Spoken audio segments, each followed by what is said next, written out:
Shalom. Shalom, Ibu Tini. Yes. Happy New Year buat kita semua tahun 2023. Ya, kita sudah tidak jumpa selama 1 tahun. Ya, oke, tidak apa-apa off kamera, yang penting kupingnya di on ya. Hati dan pikirannya di on, telinganya di on, kamera boleh di off ya. Yang penting bagaimana kita menyatu dengan Tuhan ya melalui firman Tuhan. Ya, oke. Hari Senin yang lalu saya dihubungi Ibu Nali. Bu Terry, bagaimana Bu Terry? Saya sebenarnya juga, waduh, mepet banget waktunya ini ya. Tapi saya sangat bergairah juga ketika Ibu Nali bilang temanya, aku dan seisi rumahku menyembah Tuhan. Gitu ya, betul ya Bu Nali ya? Salah nggak saya temanya ya? Oke, oke ya. Untuk itu kita sama-sama membuka firman Tuhan dari Kisah Para Rasul. Oke, Kisah Para Rasul 16. Kisah Rasul 16 ayat 25 sampai 34. Oke. 1932 sekarang ya. Berarti di sana sudah berapa? 2032 ya. Waduh, sudah ngantuk ya. Jangan ngantuk ya. Oke. Kalau di Korea jam berapa sekarang? Sister Pauline.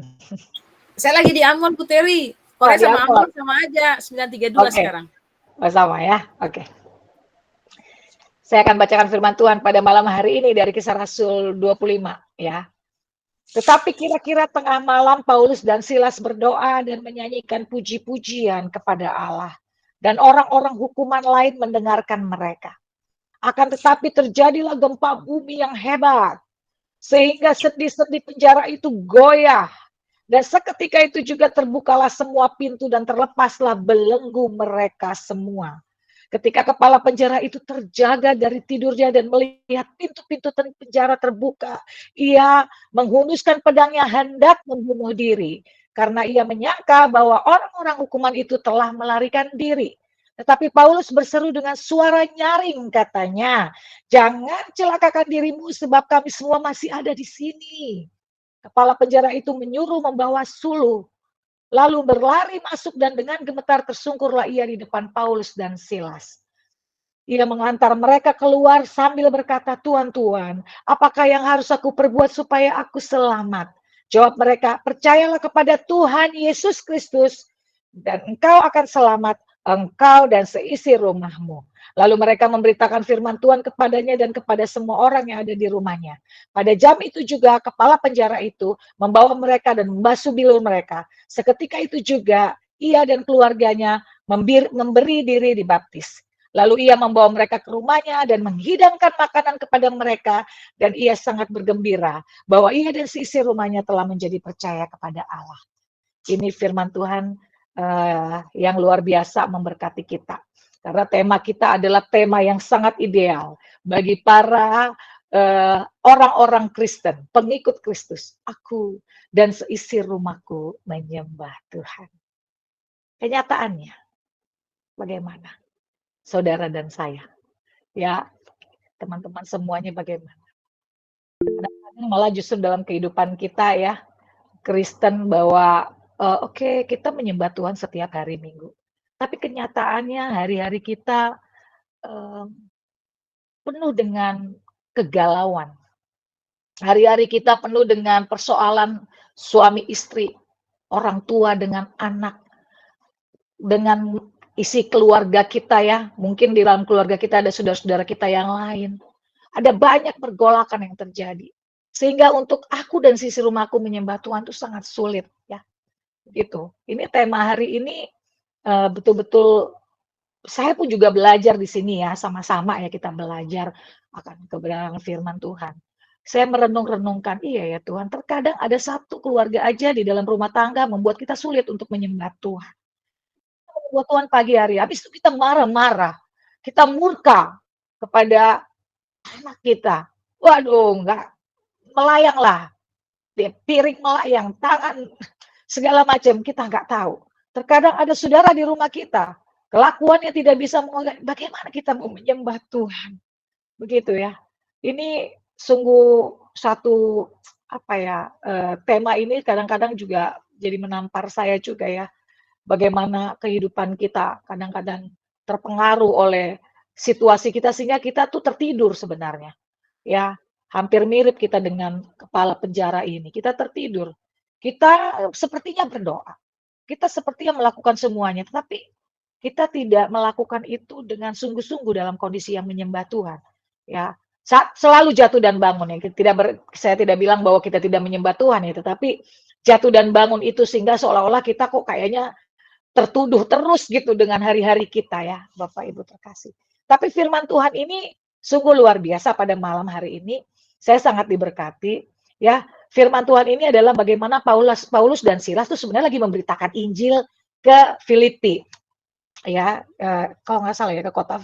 Di sana dia memberitakan Injil, namun ada satu dia bersama ketemu dengan Ibu Lydia ceritanya. Ibu Lydia penjual kain ungu katanya pada saat itu, dan dia memberikan dirinya dibaptis. Nah, mereka datang ke satu tempat sembahyang di sana, dan di situ ada satu ketemu salah satu wanita yang kita baca di sini adalah yang punya roh tenung. Nah, wanita ini adalah seorang hamba yang tuan-tuannya tuh kaya raya gara-gara tenungannya dia, gitu ya. Nah, ketika Paulus dan Silas melihat mereka mengusir roh tenung ini, ya singkat cerita, akhirnya di sana tuan-tuan itu jadi khawatir karena hubungan dengan penghasilan mereka, sehingga akhirnya Paulus dan Silas dilaporkan kepada pemerintahan tempat di bahwa ini adalah orang Yahudi yang akan berusaha memberitakan pengajaran mereka dan segala macam lah fitnah mereka bicarakan kepada si Paulus dan Silas, dan akhirnya mereka dipenjara. Nah, ketika di dalam penjara itu bukan cuma sekedar taruh penjara ya. Kalau kita lihat sekarang Sambo nggak diapa-apain loh, sudah melakukan dosa yang luar biasa ya. Tapi dia ini disesah loh. Hanya gara-gara dia mengusir roh tenung yang ada di wanita, dan mereka khawatir Paulus dan Silas ini akan merusak penghasilan mereka gitu ya. Jadi dia disesah, mereka didera, dipukul sebelum dan akhirnya penjara. Nah, pada malam hari itu Paulus dan Silas itu berdoa, dan firman Tuhan berkata mereka berdoa dan menaikkan puji-pujian, menyanyi bagi Tuhan.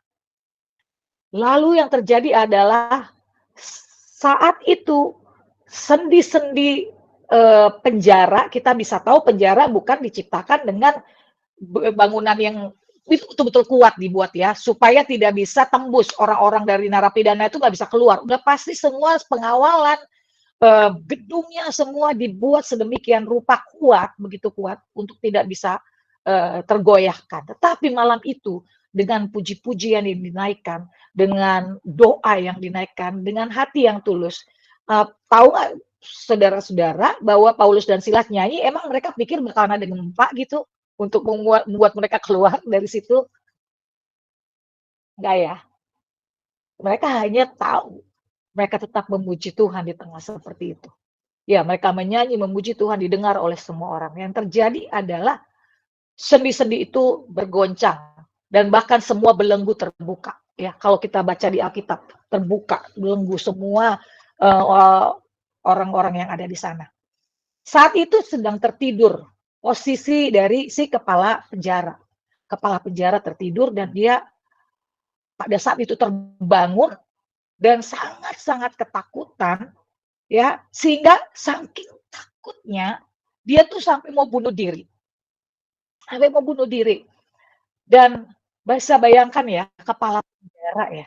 Kalau kita nonton film aja, bagaimana itu baru yang petugas penjara aja udah kayaknya ngeri ya. Bukan Indonesia ya kita bahas ya.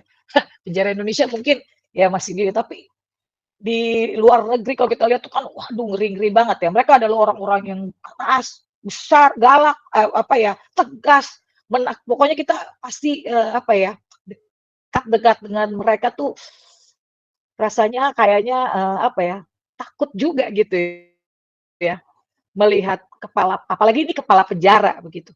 Dan saat itu kepala penjara itu ketakutan. Dan pada saat dia mau bunuh diri, Paulus bilang, "Jangan," katanya ya, Paulus bilang apa di sini, "Jangan celakakan dirimu, sebab kami semuanya masih ada di sini."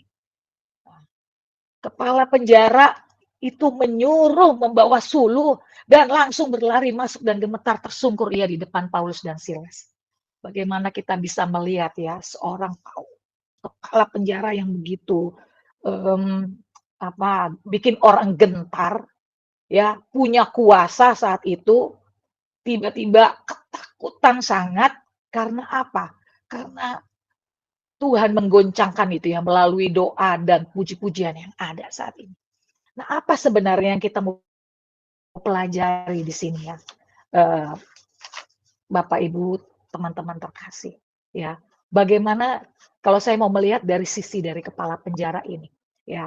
Bagaimana dia yang begitu merasa ada beberapa hal yang akan kita pelajari saat ini. Yang pertama adalah tentang kerendahan hati, ya. Bagaimana seorang yang luar biasa, seorang yang menakutkan, seorang yang begitu membuat kita gentar, saat itu juga kepala penjara itu dengan rendah hati mau datang kepada orang yang sedang dihukum. Ya, Paulus dan Silas itu adalah orang yang sedang dihukum. Ya. Ketika kita tuh sama aja dengan, bisa dikatakan hampir sama dengan kepala penjara itu. Kita tertidur, ya. Kadang-kadang ada goncangan dalam hidup kita, ya, ada persoalan, ada tiba-tiba Tuhan bikin shock kita untuk kita bangun, ya. Mungkin hari-hari ini selama ini kita menjalankan hari-hari dengan rutin, dengan biasa-biasa aja. Tapi kali ini Tuhan mau kita semua bangun, ya, memiliki kerendahan hati untuk datang, ya, datang dengan rendah hati terhadap apa dalam keluarga kita juga, gitu ya. Memiliki kerendahan hati baik suami dan istri ketika kita sedang berpersoalan, ayo kita punya kerendahan hati, gitu ya. Kerendahan hati untuk mungkin saat ini saya pejabat, mungkin saat ini saya adalah, kepala rumah tangga, atau saya istri, atau mungkin saya adalah tokoh agama, atau saya seorang pemimpin. Marilah kita rendah hati untuk menjalankan, untuk membangun, eee komunikasi kita di dalam keluarga ya. Kerendahan hati ini sangat penting sekali. Kita tidak mungkin bisa datang kepada Tuhan dengan kesombongan kita. Ya Tuhan nggak suka orang sombong. Jadi pada saat kita rendah hati, nah rendah hati ini adalah dasar ketika kita di dalam rumah tangga ya untuk bisa membangun rumah tangga yang penuh damai. Hari ini saya sharing satu firman Tuhan. Berbahagialah orang yang membawa damai, ya, karena mereka akan disebut anak-anak Allah. Waktu itu saya diingetin Tuhan, coba dibalik deh Ter kata-katanya. Celakalah orang yang tidak membawa damai, atau yang membawa keributan, atau membawa kacauan dan sebagainya, karena mereka akan disebut anak-anak. Jawab ya, nggak ada di Hantu. tengah hantu ya. Yes, ya. Tidak mungkin kita bisa melakukan kedamaian itu sendiri kalau kita nggak punya kerendahan hati. Ya seorang kepala penjara nih, itu sangat rendah hati. Dia adalah kepala di rumahnya ya.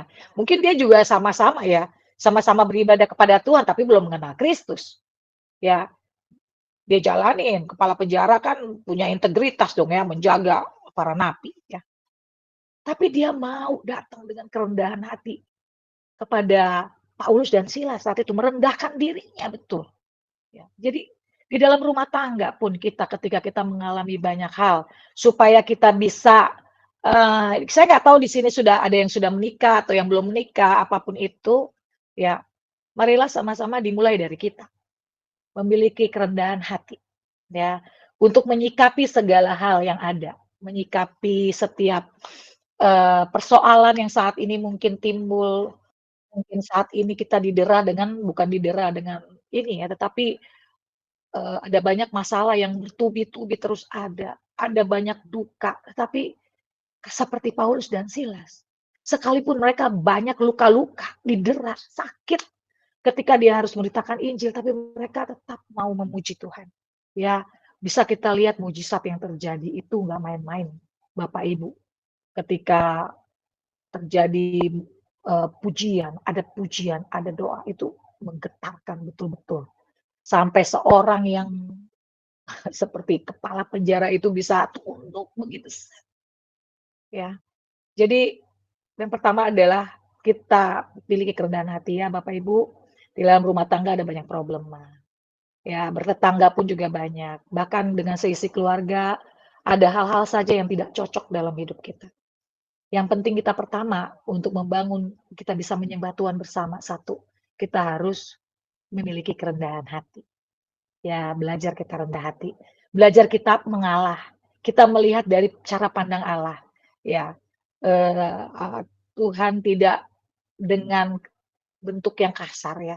Ketika Petrus mau melawan ya orang-orang para prajurit Roma yang mau menangkap Kristus, memotong dengan kupingnya itu ya, memotong kuping dari salah satu pengawal itu pegawai orang prajurit itu, Tuhan bilang bukan itu. Ya. Dengan damai sejahtera yang daripada Tuhan ya, kita dengan kerendahan hati ya kita terus datang cari Tuhan. Dan dengan kerendahan hati kita terus menyikapi setiap hal yang ada di dalam rumah tangga kita. Ya. Jadi rendah hati plus Injil akan menghasilkan mujizat. Jadi mujizat terjadi dengan kerendahan hati. Karena Tuhan juga berkata bahwa berbahagialah orang yang suci hatinya, maka dia akan melihat Allah. Segala karya Allah terjadi kalau kita memiliki hati yang suci. Kerendahan hati, ya. Oke, itu yang pertama. Yang kedua adalah kita seperti kepala penjara, cari kebenaran Allah. Sang kepala penjara itu ketika dia lihat bahwa semua napi masih ada di situ, bahkan Paulus dan Silas yang saat itu lagi trending topics ya, yang memang lagi ditangkap khusus gitu ya, karena ulah mereka menginjili pada waktu itu, kata mereka ya begitu ya, itu masih ada di situ. Itu dia cepat-cepat ambil sulu dan dia lari. Bahkan dia bertanya, ya kepala penjara itu berlari masuk dengan gemetar dan tersungkur. Ya, di depan Paulus dan dia berkata, ia mengantar mereka cepat-cepat dibawa keluar dan berkata, Tuhan, Tuhan, apakah yang harus aku perbuat supaya aku selamat? Ada satu hal, ya, dia rindu dan ingin sekali mencari tahu akan kebenaran, ya, keselamatan. Gimana aku selamat? Sebenarnya tujuannya untuk dirinya sendiri pastinya kan, karena tentu ketakutan yang dia rasakan pada saat itu, masalah pribadinya ya, karena kalau sempat napi itu pada kabur, bahkan Paulus dan Silas juga keluar dari situ, tentunya dia yang bertanggung jawab penuh, bahkan mungkin dia yang akan ditangkap di situ, yang akan ditahan ya, ini mungkin ya, seperti itu. Tapi yang dia lakukan adalah dia malah bertanya kepada orang yang ditahan, kepada Paulus dan Silas. Dia tanya, gimana? Apakah yang harus aku perbuat supaya aku selamat? Yang kedua adalah terus cari kebenaran Allah. Ya, Injil terus kita gali, kita pelajari terus firman Tuhan. Kita cari tahu dengan keinginan kita yang betul-betul. Ya, supaya apa? Supaya kita bisa melalui Injil kita diubahkan dan kita diubahkan dan bagi ke rumah tangga kita juga. Itu menjadi satu mujizat yang bisa membuat mujizat. Injil itu sungguh adalah kekuatan Allah. Gitu. Jadi dengan kita mencari kebenaran Allah dengan hati yang begitu haus dan lapar akan firman, itu yang akan melengkapi kita di dalam keluarga kita khususnya untuk bisa menyembah Tuhan. Kadang-kadang kita sulit ya, kenapa? Karena situasi keadaan kita yang begitu membelenggu ya. Masalah-masalah sehingga membuat kita seolah-olah firman jadinya, oh begitu ya. Bahkan kadang-kadang belum ada jawaban doa. Ah, Tuhan nggak jawab-jawab, udah didoain terus gitu ya. Ya. Padahal cara Tuhan kan berbeda ya Bu Nali ya. Cara Tuhan beda dengan kita, bagaikan bumi dan langit. Yang Tuhan minta adalah seperti Paulus dan Silas. Beritakan saja, terus hidup di dalam Tuhan dan beritakan cuma itu saja yang Tuhan mau. Sehingga apa? Masalah selanjutnya ya didera akan ada rasa ketika kita di dalam keluarga gitu pertengkaran ya rasa sedih itu wajar. Kenapa ya? Sedih, marah, kesal, takut dan semua kategori emosi kalau kita pelajari itu semua ya diciptakan Tuhan sebenarnya. Persoalannya adalah apakah emosi ini berlarut-larut? Apakah emosi ini jauh lebih besar daripada Tuhan kita gitu. Ya, kadang-kadang emosi kita yang berlebihan sehingga firman Tuhan kalah deh sama emosi kita. Gitu ya. Nggak apa-apa emosi itu wajar gitu ya. Ketakutan seperti ini juga dia ketakutan sebenarnya dengan problema ini. Tapi apa yang terjadi? Dia dengan dengan rasa ketakutan dia datang dan terus cari firman.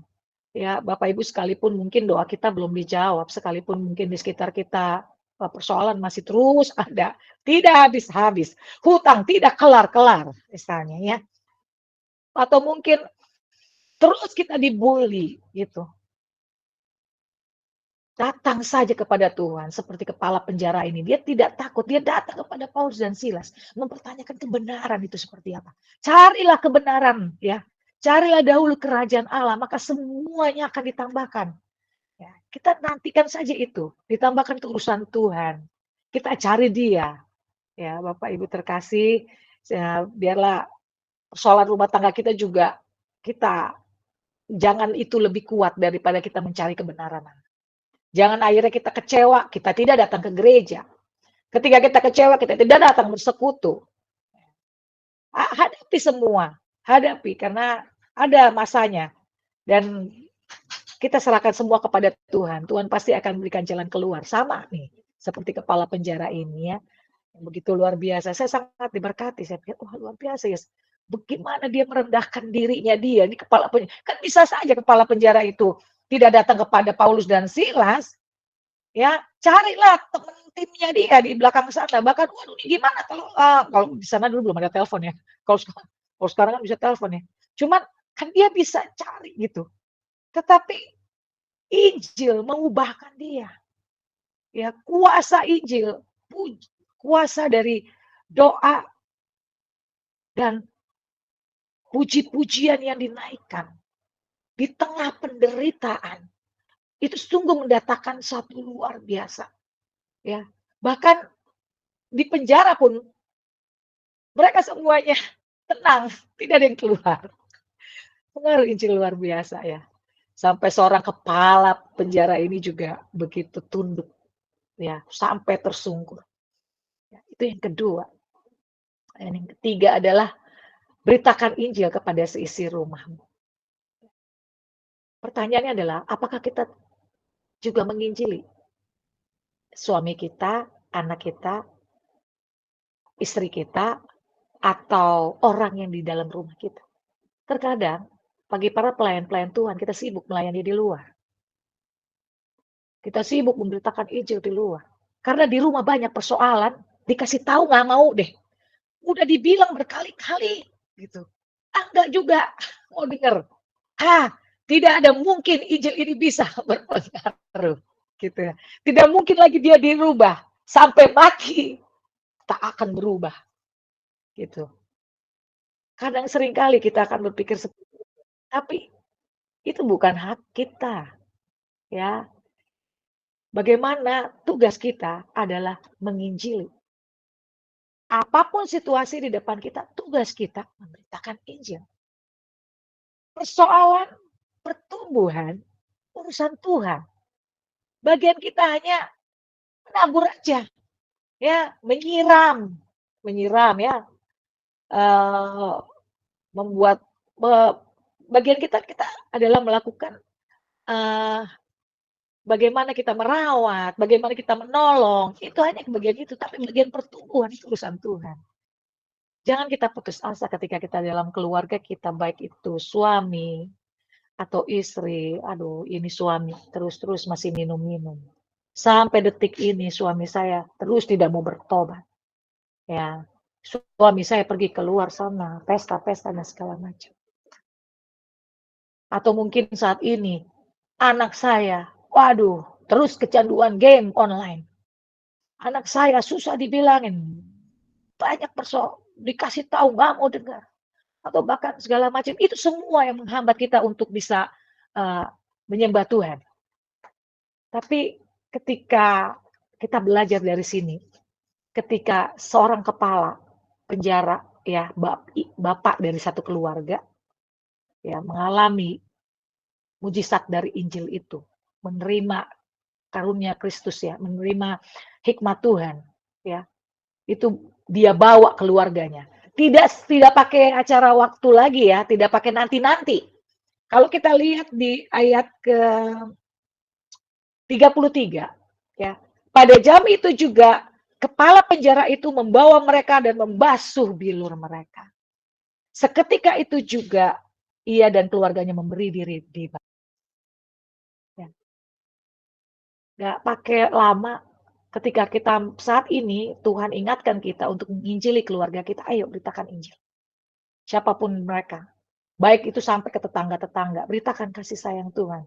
Lewat teladan kita, mungkin sulit ya kita memberitakan Injil seperti Ibu Nali khotbah yang luar biasa, menyala-nyala ya. Ya, tetapi melalui hidup kita, perilaku, perkataan, semua nyatakan kebenaran. Nyatakan kebenaran terus. Kemarin saya ngobrol sama teman saya ya. Teman saya cerita tentang anaknya. Aduh pusing anak gue. Nilainya hancur. Padahal dia dimasukin ke satu sekolah Calvin ya, sekolah yang reform ya, yang luar biasa. Justru pada saat dipindahkan ke sekolah itu nilainya hancur, dia sibuk dengan game, bahkan ketika opungnya datang ke rumah itu dia bilang, "Sampai kapan sini mau ini apa?" Ya dia pokoknya cerita lah bagaimana tentang anak itu. Saya ngobrol-ngobrol sama dia, saya bilang, "Ya sudah, mau teori apa yang bisa mengubahkan anak itu? Tidak ada. Kebenaran, firman Tuhan, cuma itu yang bisa mengubahkan. Injil bisa mengubahkan, bisa menggoyangkan sesuatu yang belenggu, yang begitu keras. Penjara itu adalah satu hal yang begitu keras, begitu kuat ya, melambangkan apa ya, tidak bisa tergoyahkan. Ya. Tetapi itu goyah. Karena apa? Karena kesaksian, doa dan pujian dari Paulus dan Silas. Saya percaya bahwa kita semua di tempat ini juga ya, kekuatan Injil yang sama itu berlaku bagi kita semua saat ini. Sekalipun mungkin saat ini ada yang banyak, ada belenggu yang begitu kuat mengikat kita atau mengikat suami, mengikat anak-anak kita, istri kita. Saya percaya dengan kuasa Injil itu semua bisa dilepaskan, sendi-sendi itu bisa dilepaskan. Amin. Saya percaya gitu. Dan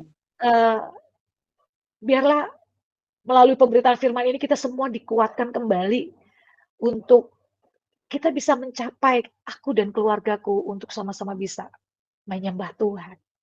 Gitu. Saya berdoa kepada Tuhan untuk anak-anak saya.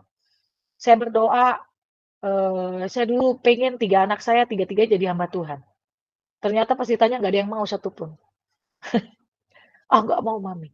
Tapi saya tahu ada kuasa Allah yang maha besar, yang terus saya doakan mereka, untuk mereka bisa masuk dalam anugerah Tuhan. Sebab cara Tuhan berbeda bukan dengan cara kita.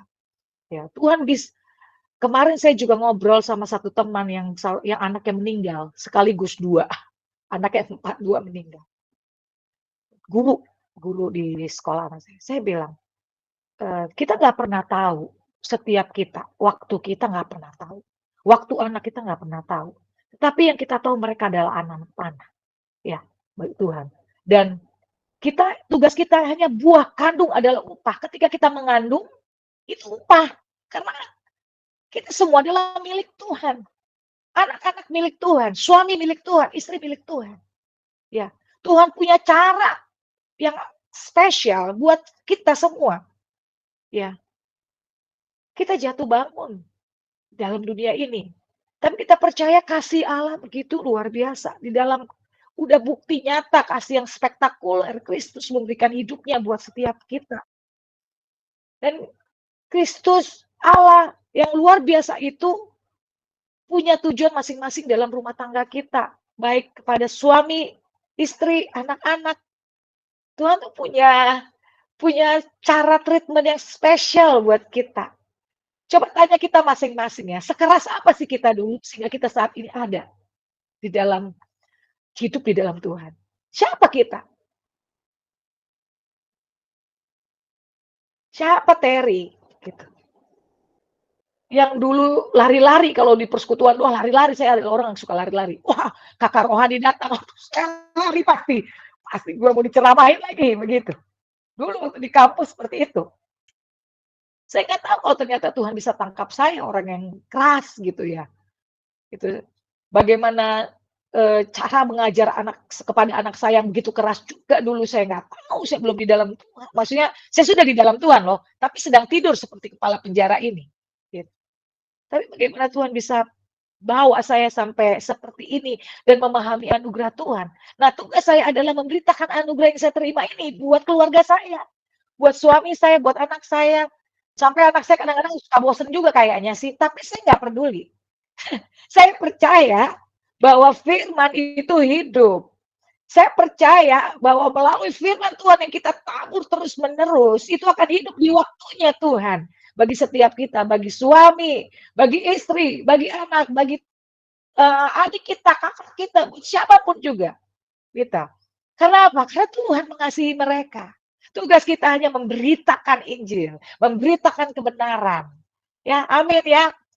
Bapak Ibu terkasih, ya biarlah kiranya tahun 2023 ini firman yang sederhana dan singkat ini bisa menjadi satu kekuatan buat setiap kita untuk melangkah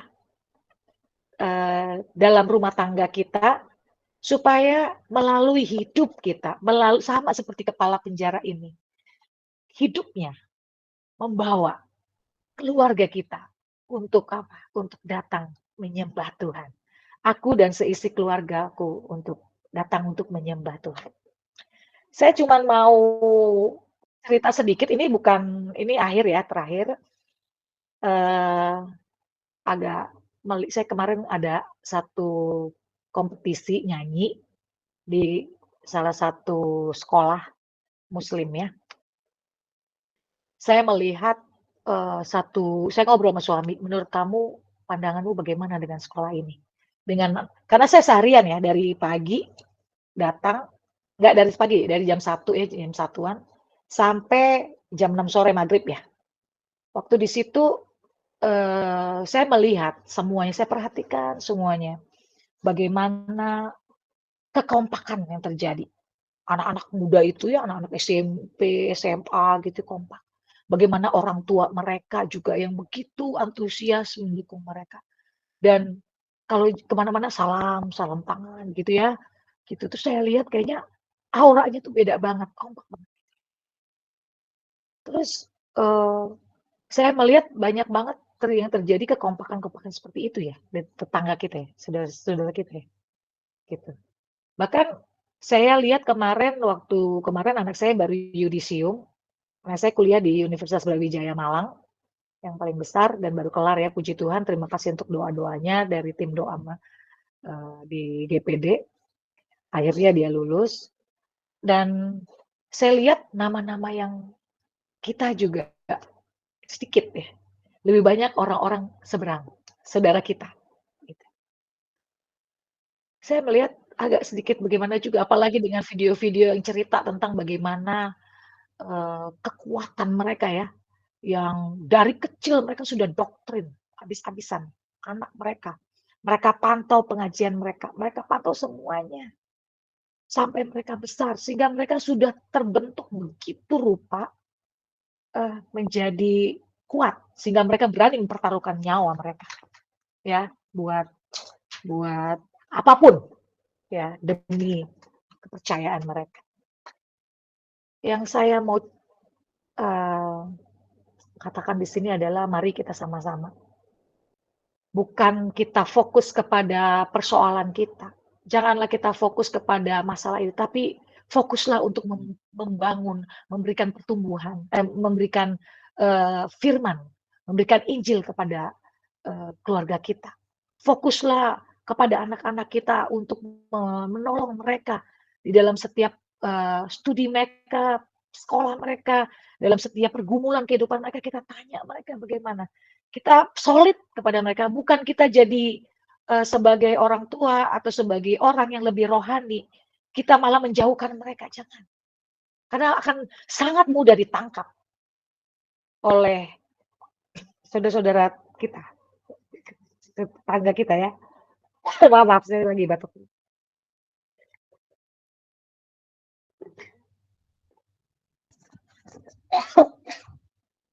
Ya.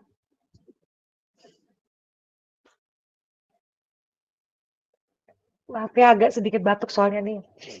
Terlalu nafsu juga nih ngomongnya nih. Tapi mari kita semuanya nih, Bapak Ibu terkasih.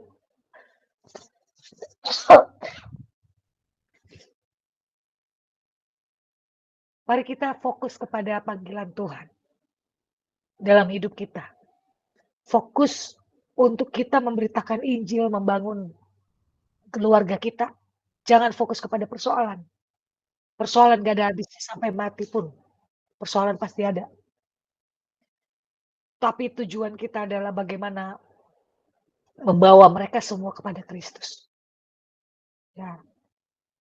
Darah Kristus, Roh Kudus, pertolongan dari Yang Maha Kuasa, Allah kita. Itu yang akan menolong kita semua untuk menjadi satu keluarga yang menyembah Tuhan. Aku dan seisi rumahku akan menyembah Tuhan selamanya.